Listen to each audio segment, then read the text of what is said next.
ಕಡಲ ಕಡೆದರು ಸುರಾಸುರರು ನಿಜ ಬಲದಿಂದ ಕುಡಿದನದನು ತಪಸಿನಿಂದ ಕುಂಭಜನು ಕಡಮೆ ಜನ ಪಾರಗಾಂಬರಗಾಸಿಯನು ಪಡದೆ ಪೊಡವಿ ಬಾಳ್ವೆಯು ಮಂತು ಮಂಕುತಿಮ್ಮ. ಈ ಪುರಾಣಗಳಲ್ಲಿ ಸಮುದ್ರ ಮಥನದ ಕಥೆ ನಾವು ಕೇಳೇ ಇರ್ತೀವಿ. ಸುರರು ಅಸುರರ ನಡುವೆ ಅಮೃತಕ್ಕೋಸ್ಕರ ಒಂದು ಯುದ್ಧ ನಡೆಯುತ್ತೆ.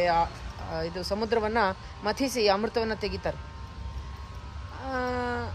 ಇದು ಅವ್ರಿಗೆಲ್ಲ ಒಂದು ದೈವಿ ಶಕ್ತಿ ಇದ್ದಿದ್ದರಿಂದ ದೇವತೆಗಳು ಇದನ್ನು ಸಾಧಿಸಿದ್ರು ಬಹಳ ಸುಲಭವಾಗಿ. ರಾಕ್ಷಸರು ತುಂಬ ಶಕ್ತಿವಂತರಾಗಿದ್ದರೂ ಕೂಡ ಆ ದೈವಿ ಶಕ್ತಿಯಿಂದ ಅವರು ಅದನ್ನು ಸಾಧಿಸಿದ್ರು.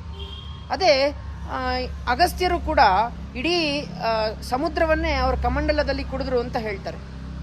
ಅವರಿಗೂ ಅಷ್ಟೇ ಅಪಾರವಾದ ತಪಸ್ಸಿನ ಶಕ್ತಿ ಇತ್ತು, ದೈವಿ ಶಕ್ತಿ ಇತ್ತು. ನಾವು ಏನು ಅಂದ್ಕೊಳ್ತೀವಿ, ಅವ್ರ ಥರನೇ ನಾವು ಕೂಡ ಎಲ್ಲ ಸುಲಭವಾಗಿ ಸಿಕ್ಬಿಡ್ಬೇಕು ಅಂತ.